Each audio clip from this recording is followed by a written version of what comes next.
have a real sword.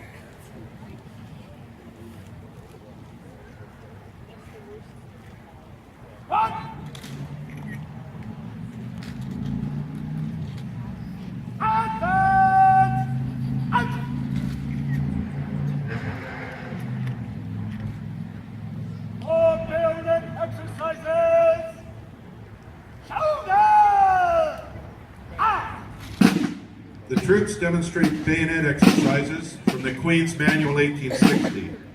All troops in the entire British Empire practice these important infantry offensive and defensive drills almost daily, memorizing and perfecting them. They learn to defend themselves from threats coming from entrenched or saber-wielding enemy cavalry and from standing enemy infantry. Bayonet charges were indeed the shock and awe tactics used by the infantry for centuries.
So this 19th century version of the modern infantry platoon would have executed a series of wheels in order to occupy the best defensive ground and in order to prepare to bring all muskets to bear.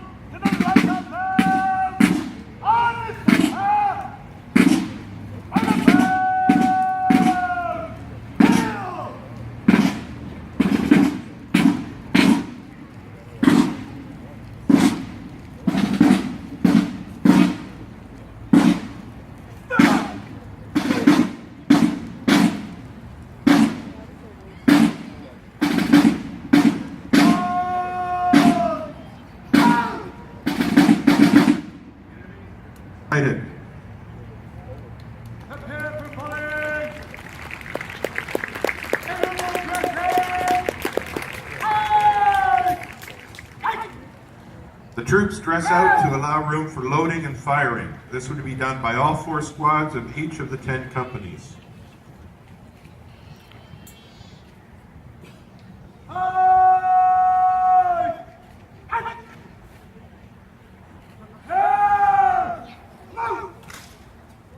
Each man adopts the loading position.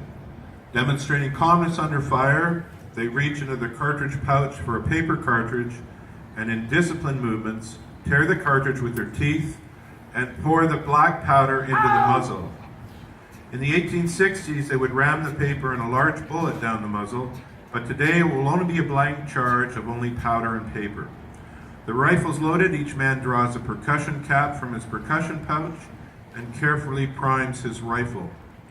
Each man would have marched with a 60 grain powder charge already loaded and his rifle on half cock. So all he had to do was insert a percussion cap under the hammer, pull the hammer back to full cock, and pull the trigger.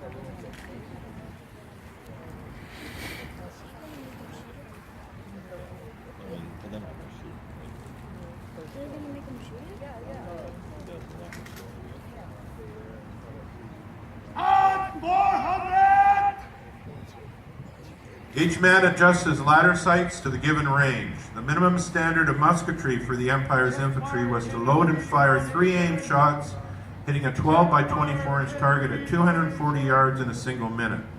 Mass volleys were deadly up to 100 yards.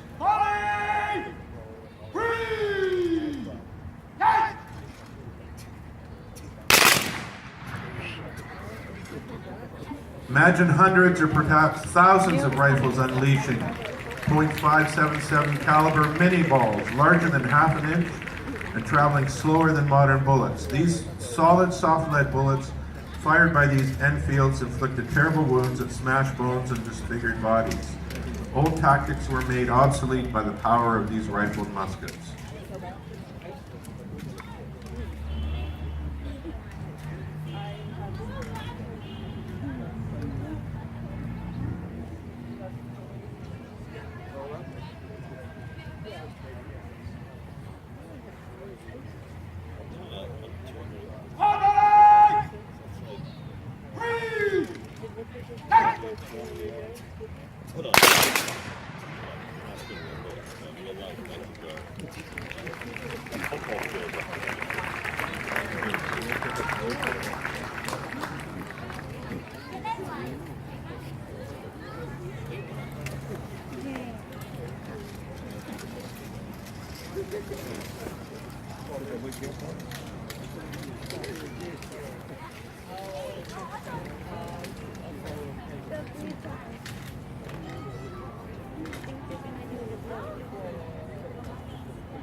The squad has been ordered to advance to a better firing position, closer to the enemy. In order to protect its flanks and to appear far more aggressive, the troops advance in arrowhead formation, still used today by advancing Canadian infantry sections when moving forward to contact the enemy. One, put it down, fire, bound! Lead them a center! Charge! Out! Four! Violence today! Bang! Out!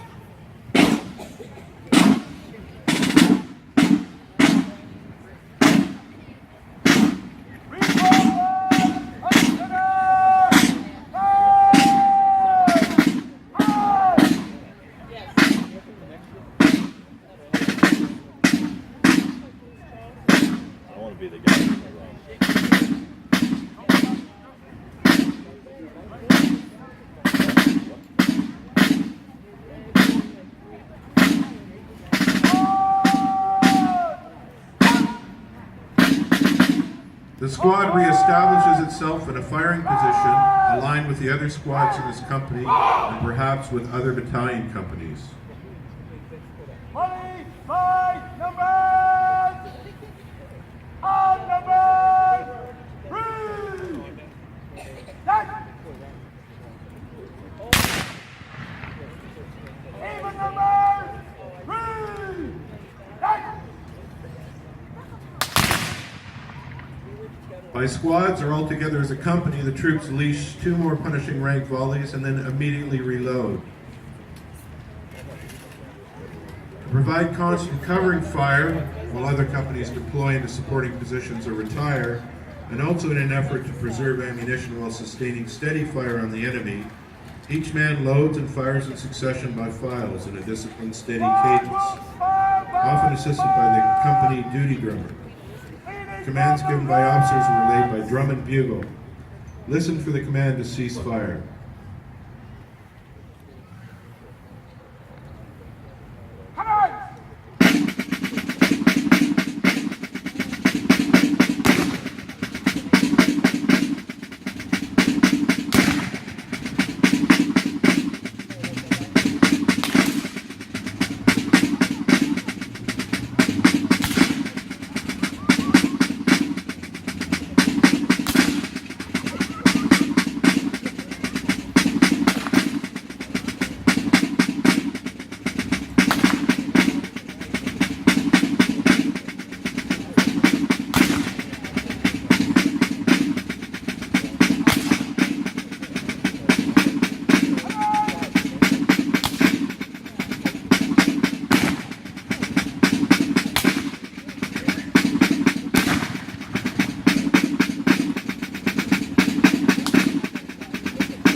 colony.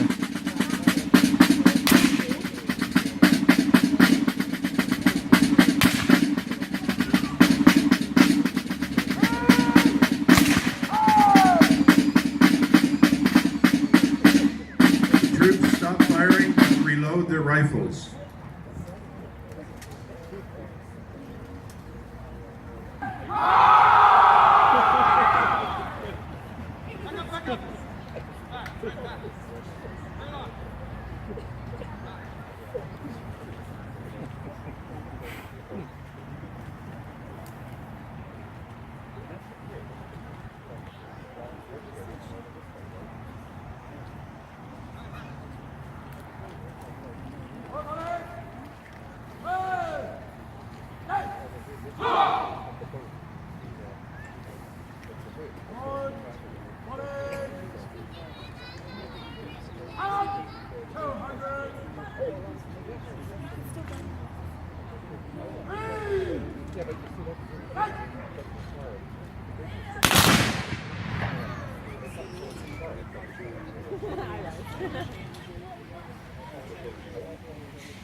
Company will prepare to repulse cavalry. 100. Attack! Please! Take! Reload! Please! Take! Two long volleys in quick succession scatter the enemy in disarray.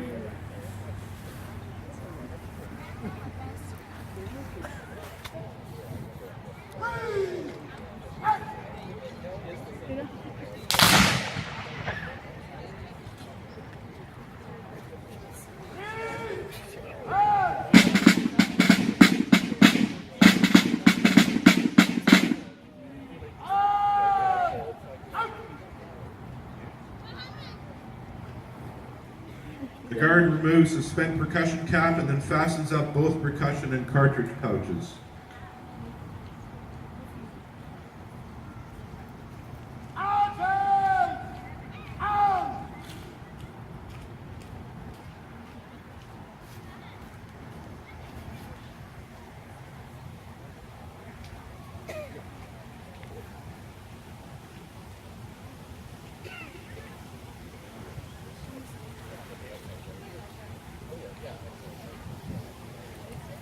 This is how they used to defend themselves, right?